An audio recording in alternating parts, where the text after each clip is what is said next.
Jewel Faguni, and I'm with the iconic director, Grecia Aguilar. Woo!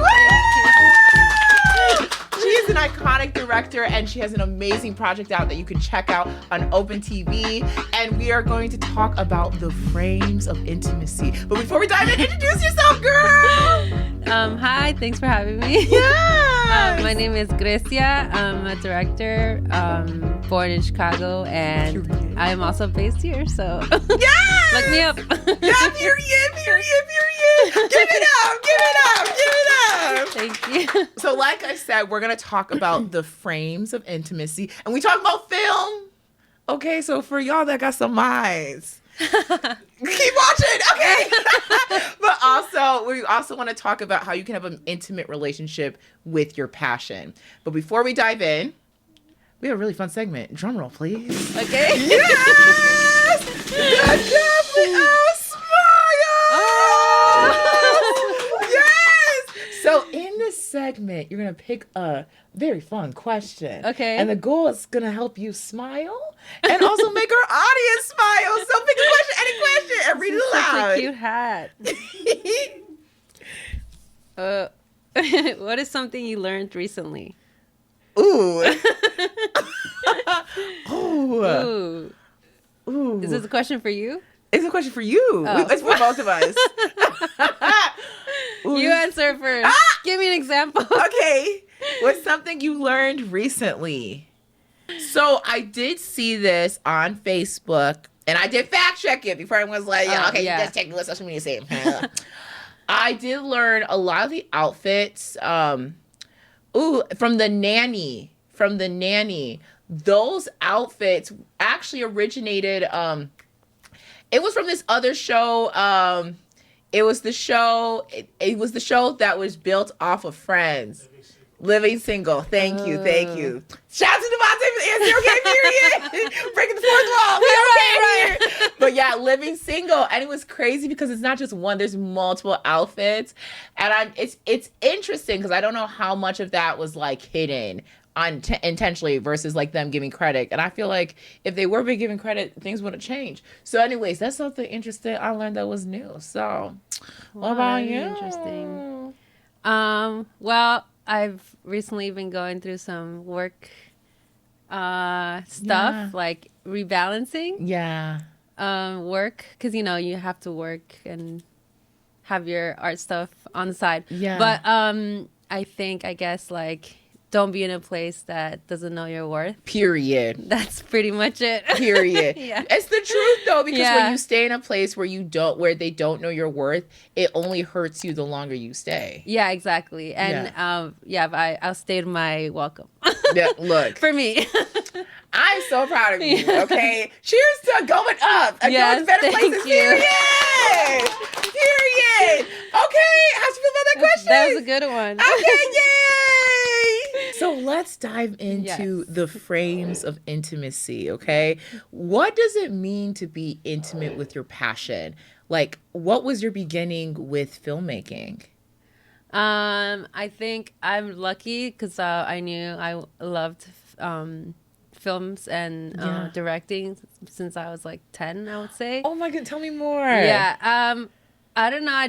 My mom would always take us to movies because she worked at night. So she took us to movies so she can sleep. What movies did she take you to? Like, like Lion King, Okay. action movies, just a bunch of that. And before you used to be able to sneak into multiple movies. Oh, I remember you could just like hop into the rooms. Yeah, it was much easier. Yeah. So that's why I was like always, loved the movies, and then I would always watch the special features, in the DVDs when they used to have that. Yeah. And everybody would be like, "Are you done yet?" I'm like, "No." Because I was always just interested in how they made the movies. My relationship with films and my passion is, I guess, like sometimes I describe it in different terms, but Tell me like the terms. a family member. Like I just love it. That's deeply like that. Sometimes when the industry is too much, I describe it as like a lover that I don't want to see right now. Yeah. Like it's a balance, a relationship. It's a balance. But I feel like I'm very lucky that I found a passion really early in life. Yeah, I mean, like 10, that's young. Yeah. You were a baby. I know. But I feel like that's beautiful because, again, it shows that you're so in tune and you've stayed on that path. Yeah, What has that journey been like to be like, hey, I want to own being a filmmaker. I want to own being a director. Like, take me to today because you got your film sold. I know. Like, wow. You. First of all, give it up. Give it up. Give it up. Kind of take me to like 10-year-old you to now. Like, again, I think I'm just lucky because like I said, my passion for it is always just so obvious to me that it's never faltered. Like even in college, like it was weird because it was kind of culture shock. It's a bunch of white guys. But yeah, and I was like, oh, sorry, I wanted to be a director. But like even then, I was just like, yeah. Like I didn't think about it, you know. It's kind of like I don't care what y'all think. Like this is my purpose. Yeah, I'm gonna do it. Like it didn't faze me of who I was. Like I was just like, oh, but that's just what I like. Exactly. You know. So I think that has helped me come, like you said, to this and just keep doing it because it's so crazy that a lot of people that I went to college like are not doing filmmaking anymore. Interesting. So you know, because it is like a tough industry to stay in, and like you gotta like just be prepared to like have like be on a roller coaster, exactly. you know. But I just always I don't like working.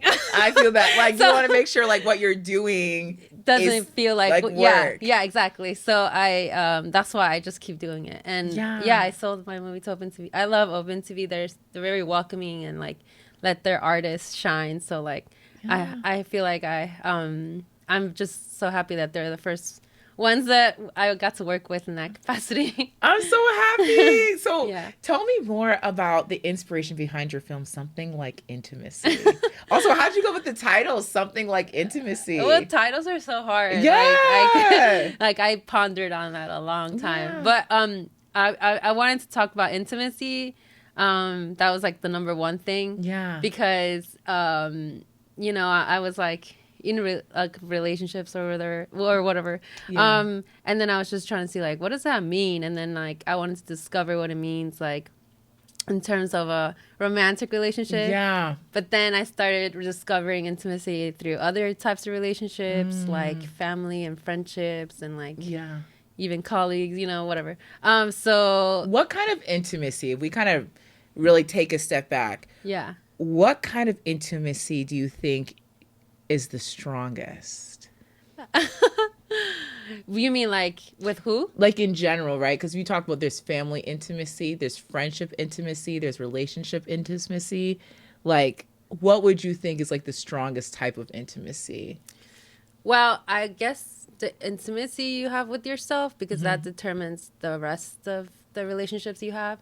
So that's the only... It's true. Like intimacy with yourself, that self-love. Yeah. So I feel like once I was able to really be in a good place with that, the rest of the puzzles like got into place. Yeah. Yeah. So I feel like that's the most important one. Yeah. And I think I'm glad you said that because it kind of ties into having an intimate relationship with your passion, because that's another form of self-love, right? Your passion is what feeds you. Filmmaking is what feeds you. And you're like, you know what? This is my closest relationship. This is my partner. Right. Doesn't mean we can't have partners. But I should say this is number one, baby. Yeah. So exactly. Like, okay. No, like I agree. I do think it's the intimacy with yourself. And then I feel like it depends on which person, because also I feel like intimacy, a lot of people read intimacy in a sexual way. Yeah. How do we kind of deconstruct that so it's not just sexual intimacy? Or how do you define intimacy in the first place? Well, that was like the theme of my film, so that's why I tried to like answer that in the film. So like my main character goes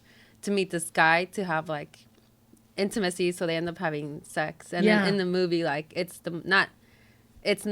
most awkward thing, like so not intimate at all. Which, like it feels cold. Real. Yeah, like that happens. But then later on, she ends up finding like a friend who she has this really like deep, intimate conversation with. And I think, in like the simplest terms, I would say intimacy is connection. So however you find that with whoever, like, I think that's intimate, you know? Bar. Intimacy is connection. Yes. Just remember that, folks. Because I know some of y'all watching. So take that note. Right. Period. Exactly.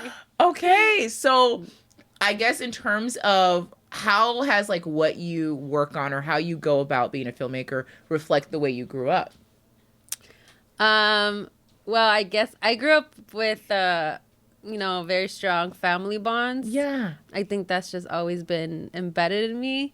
So I go about filmmaking in ways that I'm not just not doing it for myself. I'm doing it for a bunch of people, you know, a bunch of people that I need to help or support. And I'm also, again, I feel like I'm lucky as well because I have a very supportive family. Yeah. So that's important. Yeah. That's very important. I have friends who don't have that. And I'm like, oh, that's bogus. Like, like, I'm lucky I have that because then I tell them I'm doing this movie and they're like, what? And then I'm just like, yeah, I'm doing this movie. And they're like, okay, whatever. You know, like they're like, what do you need? They support you. Yeah, like. How was it like to actually get a team together? Because for folks that don't know what it takes to do filmmaking, you got to get a team. You have to have your script together. You have to have your budget. You have to get your team. And that's the crew. That's the editor. That's everything. Yeah. What was your process like?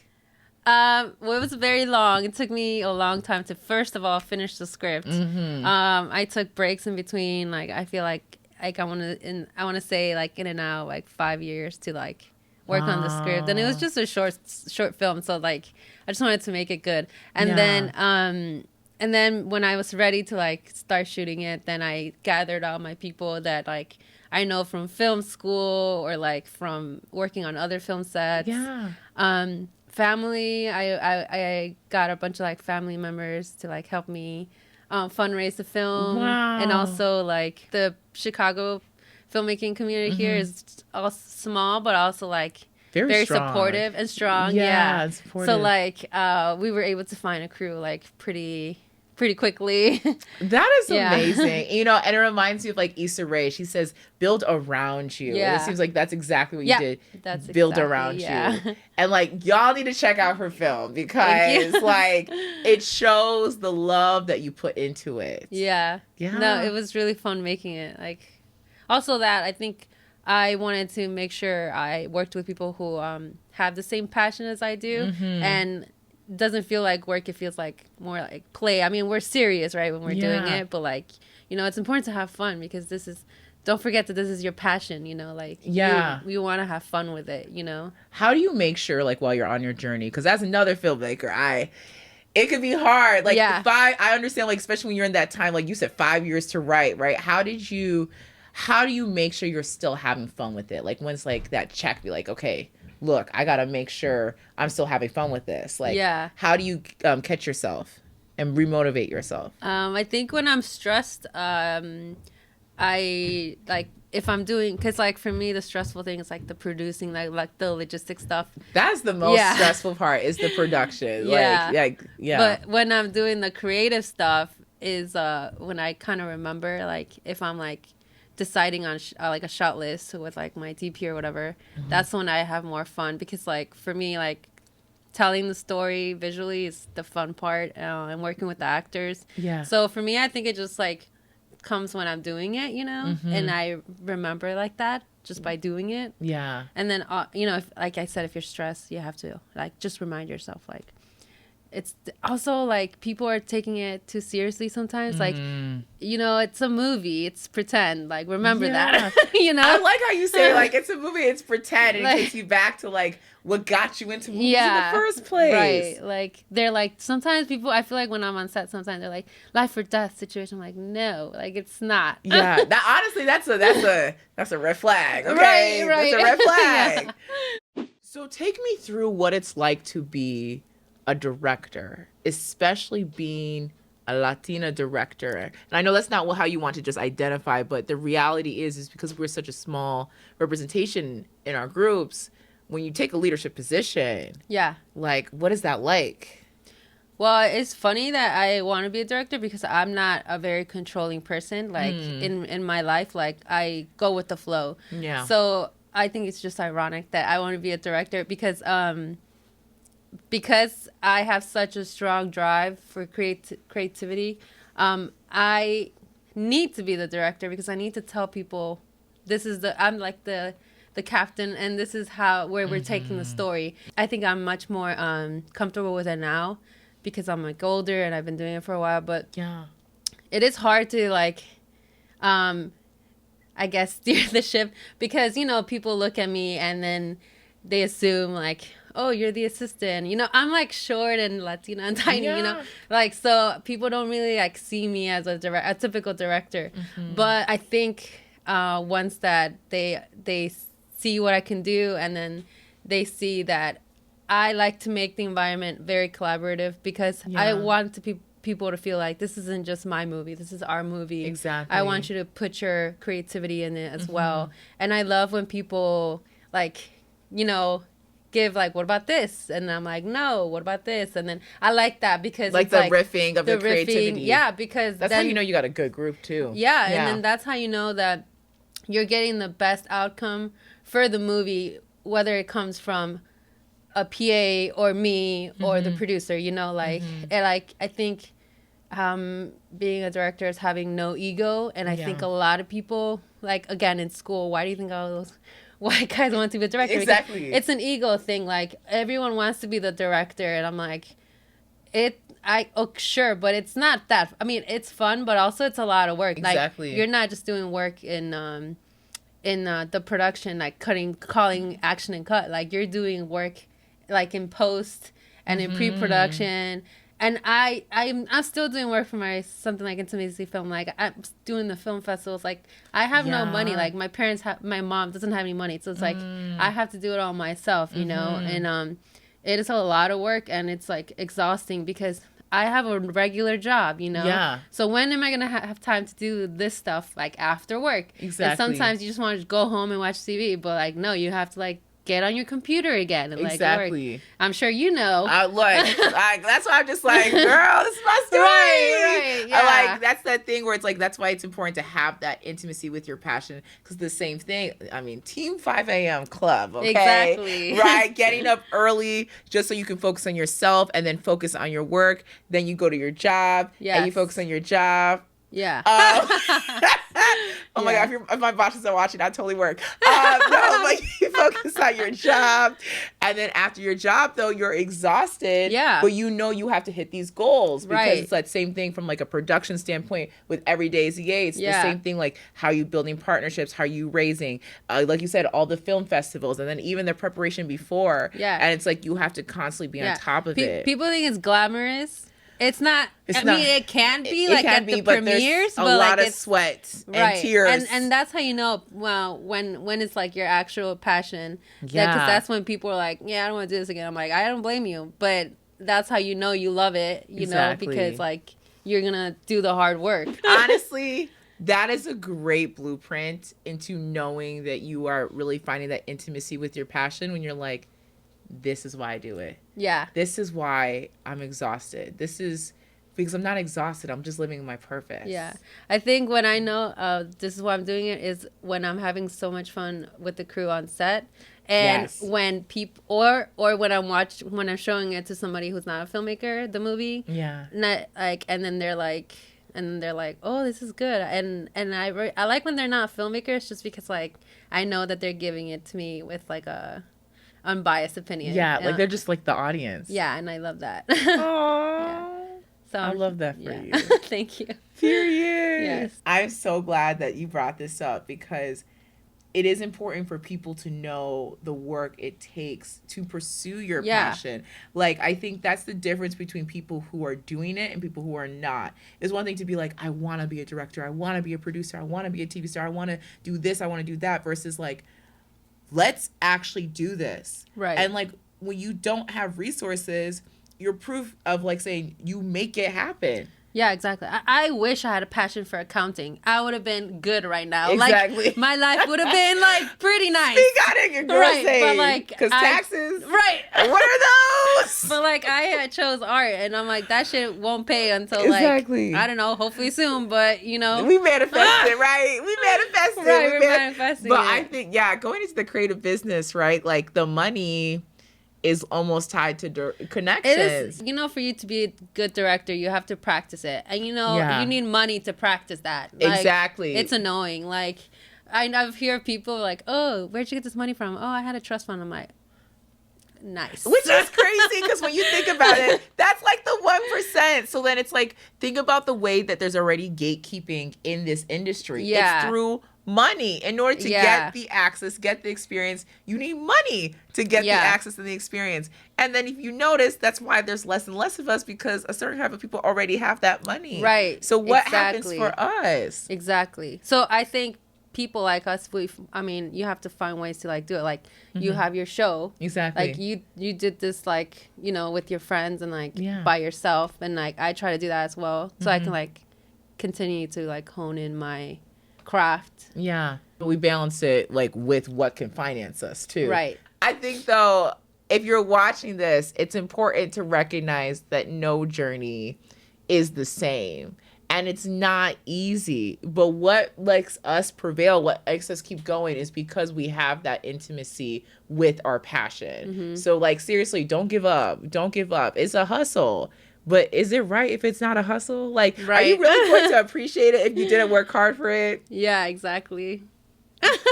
How does it feel, or what is it like to be a Latina in the film industry, especially one that grew up in Pilsen?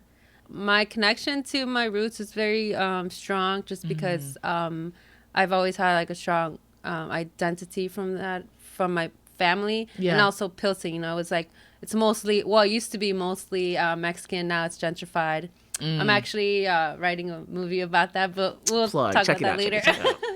Right. I think because of that, I definitely have like a very strong feeling and just pride for being a Latina filmmaker. I don't think that I use that as just my only identity, because it's very complex. Obviously, everyone's complex. Exactly. But I think of myself as a Latina director, but like in general, I'm just a director, because I don't want that one thing to define me. Like, let people say like, oh, this is this is my favorite Latina director. I want people to say like, oh, this is one of my favorite directors. Like, period. Yeah, like it could just be that, and that for me that's diversity, or opening the door. Exactly. Like just seeing us for our talents and not just how we like identify. Yeah. And do you feel like you got that reception in college? No. That's real. Tell us.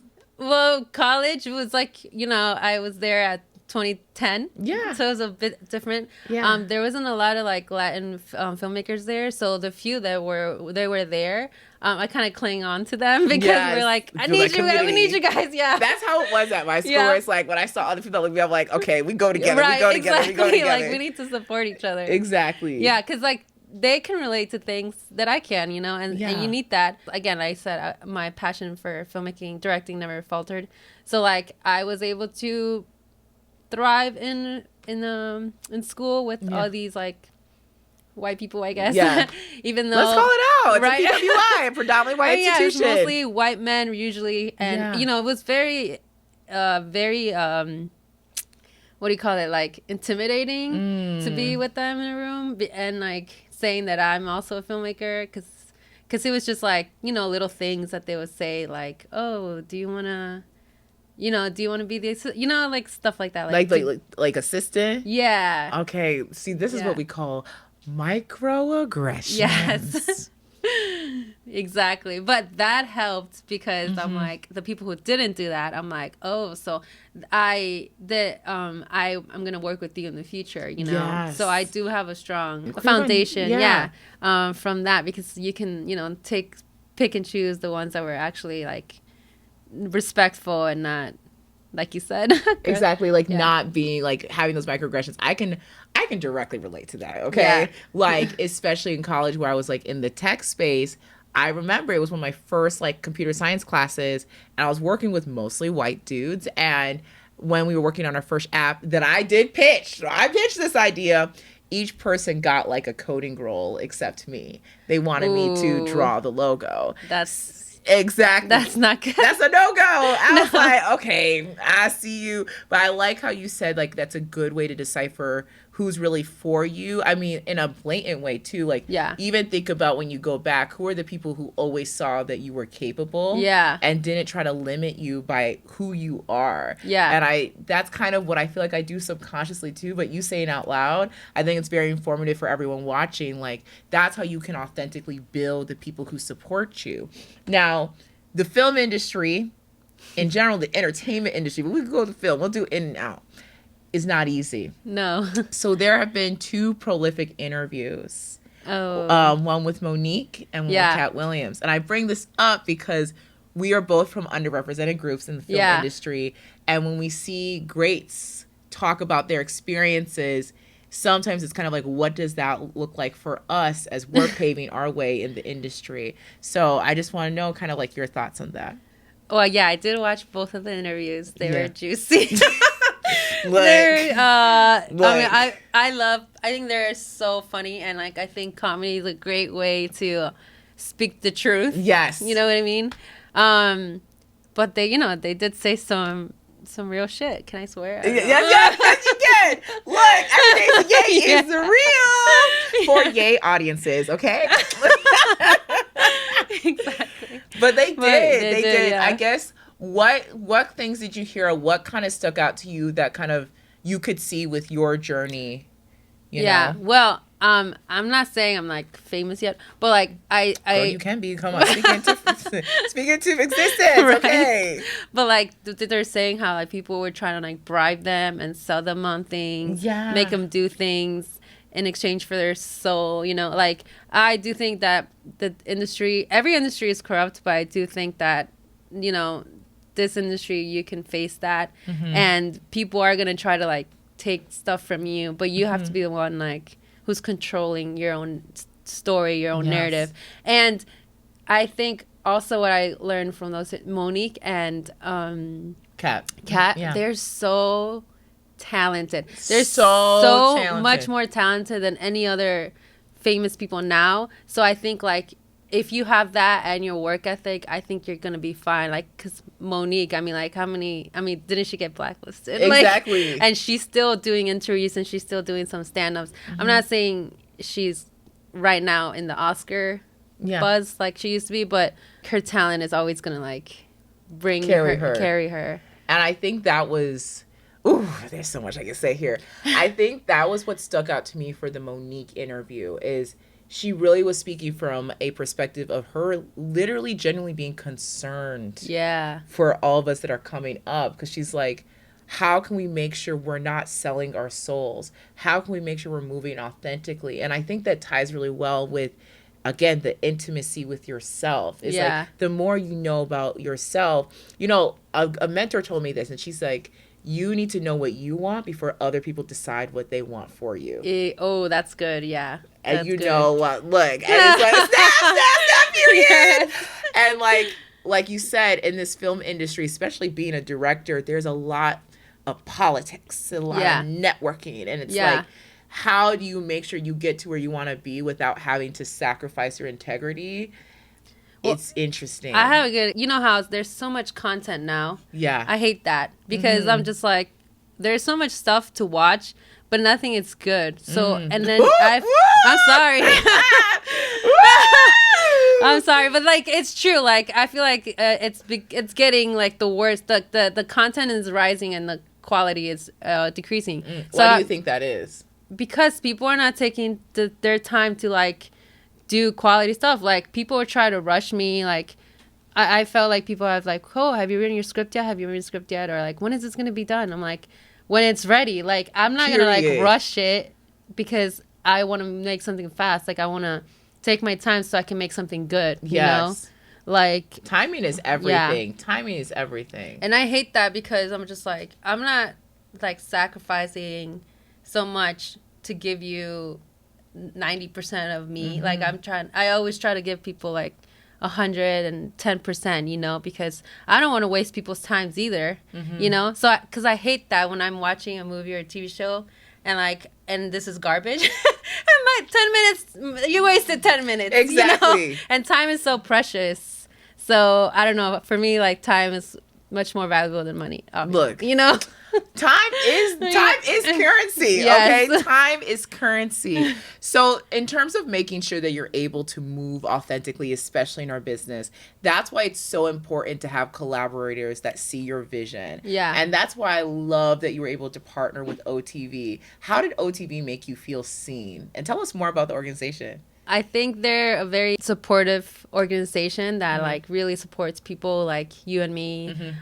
who are usually don't get seen first, you know? Yeah. So I definitely felt seen and appreciated, and I felt pampered as an artist. Yeah. Like and I don't know, like the people who work there are just like really nice and like creative, and even like the films that were like screened with mine, I was just like, wow, I love all of these films, you know? It just feels like a great community. Yeah. Yeah, and I just love them. No, I'm glad you brought that up, because I think it goes back to, in order to kind of move authentically in this business, like there's so many different ways to do it, right? You don't have to always aim for the Netflix or the Amazon, the Apple TV. There's so many different platforms. And I think that was also interesting about like the Cat Williams and the Monique interview, is like, they were on the ground doing shows. They were building their audience organically. Yeah. And I think about moving forward in this industry, right? I am a big fan of social media. I know there's this, and we can talk about it actually. But what I like about what is to come is like social media does give us the opportunity to build an audience authentically. Because once you're able to build an audience that supports you, you're good. Yeah. You just need people who like you for you. Exactly. Yeah. No, I think when it's like stuff like that, I feel like you're doing it for a purpose. You know, like you have a goal in mind, and that's great. You know, so I feel like it's just like how you come for it, like kind of, it's like how you approach it. How do you approach it? Same thing. Girl, you were the English, same thing. Yeah, but how you approach it. So that's why back to the Monique and Cat Williams. I think they're saying like they're so authentic that they can see through people that are not authentic. And that scares people. Yeah. Oh, that scares people. I think Cat Williams said this thing where it's like, yo, like, people know when I'm in the building. I may be short, but people know when I'm in the building. And I felt that through the screen. I was like, okay, Cat. Exactly. It's true. Yeah. Yeah. Well, I'm sure people know when you're in the building. I mean, walking in, right. Exactly. But I will say, like, hey, thank you, period. Like, to build on that is like, I've started to also figure out when people aren't as authentic, because some people that just aren't happy with themselves, they have a weird way of projecting. Oh, I hate that. I've noticed that too. Yeah. Yeah. Like where people just like project, and it's like, I'm not your problem. You're your own problem. Fix exactly. That. Like, I hate energy vampires. Ugh. Like, they're just vile. Like, I'm just like, exactly. Stay away. Yeah. Stay away. Right. And there's some energy vampires in this business. Mm-hmm. Yeah, I've worked with a few. I mean, look, speak on it. I'm not going to say names, but. How do you get rid of energy vampires in your line of work? If I have to work with them, and I discover during work, I'm like, great, not working with them again. Mm-hmm. That's the thing. Or I just avoid them. I mean, I'm not rude, but I say, hi or whatever. But like, I'm not gonna give people energy already that they're already trying to suck out of me. Exactly. like that's a waste. Yeah. So I try to definitely avoid that. And I mean, I don't know. I don't know how else to deal with it. How do you deal with it? Block. Block. Long message block. No, I'm not the one writing long messages. I just be receiving them, because people get surprised when you put down boundaries, but they're not used to getting boundaries from you. Oh, yeah. Anyways, boundaries. Those are good. Yeah. That actually, it's been a growing thing, because like, honestly, a big part of my journey, especially being a filmmaker, trying to be strategic with making partnerships, and like feeling like you have to sacrifice part of yourself to make specific partnerships. Like, the way I was able to get rid of like energy suckers is I had to identify it. Because sometimes you get so used to like compromising that you don't realize, oh, you're dealing with the energy vampire. Like, you're actually making your own self suffer for their betterment. Right. For what? Right? It's just hurting the project.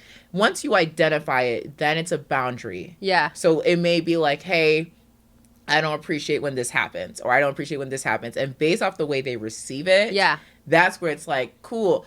we just don't vibe. Right. Goodbye. We just don't vibe. Exactly. And you know you're getting rid of an energy vampire when you just feel lighter. Yeah. Honestly, you know, let's go back to intimacy and relationships and friendships, okay?